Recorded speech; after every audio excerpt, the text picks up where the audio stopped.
Side है ना। चलो हैं? जय महाकाल मित्रों, कैसे हैं आप लोग? अच्छा, सब सुखपूर्वक हैं। चलिए चलिए चलिए, बढ़िया है। अब हम लोग की जो तीर्थ यात्रा, ज्योतिर्लिंग तीर्थ यात्रा प्रारंभ हुई थी, वो 9 तारीख को करी थी हम लोगों ने। 9 तारीख को हम लोग निकले थे। सबसे पहले जो प्रथम दर्शन करे ज्योतिर्लिंग के, ओमकारेश्वर गए थे हम लोग। भोले बाबा के दर्शन हुए, ओमकारेश्वर में महादेव के दर्शन करे। उसके पश्चात हम लोग निकल गए पुणे में अपने भीमाशंकर महादेव है ज्योतिर्लिंग, भीमाशंकर ज्योतिर्लिंग के दर्शन करे। वहां पर रुके और वहां का जो दर्शन करने का, जो रुकने का जो खर्चा वगैरह है, होटल वगैरह वहाँ महंगे हैं थोड़े, क्योंकि वहां पर पूरा पहाड़ी क्षेत्र है। पर्वत में सह्याद्री पर्वत में महादेव बाबा बैठे हुए हैं वहां पर। तो सबसे बड़ी चीज वहां पर सुख सुविधा थोड़ी सी कम है। होटल वगैरह आप लेंगे, कमरे लेंगे, छोटे छोटे कमरे आपको 4000, 5000, 3000 इस रेट में मिलते हैं वहां पर।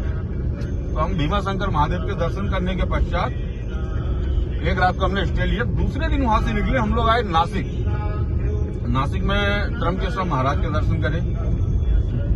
ज्योतिर्लिंग त्र्यंबकेश्वर महाराज के दर्शन हुए। वहां से निकलने के बाद हम लोग गृहनेश्वर गए। ये अपने संभाजी नगर, जो पहले औरंगाबाद के नाम से जाना जाता था, संभाजी नगर हम लोग गए। वहां पर हमने गृहनेश्वर महादेव ज्योतिर्लिंग के दर्शन करे। वहां दर्शन करने के बाद वहां पर भी काफी अच्छा एकदम जो प्राकृतिक सुंदरता है, बहुत सुंदर है, एकदम मनमोहक वाली वो रहती है। वहां पर आदमी एक बार पहुंच जाता, लगता है यहीं रुक जाओ। यही चीज सेम भीमाशंकर में भी है। तो हमने गृहनेश्वर, त्र्यंबकेश्वर, ओमकारेश्वर ये पूरे दर्शन करने के बाद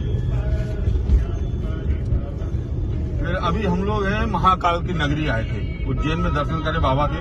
दर्शन करने के बाद अब हम लोग यहाँ से निकल रहे हैं। हमने कहा आप लोग को बता दें, एक बार में हम लोग के 5 ज्योतिर्लिंग के दर्शन हुए हैं। एक बार के उसमें 5 ज्योतिर्लिंग दर्शन करें।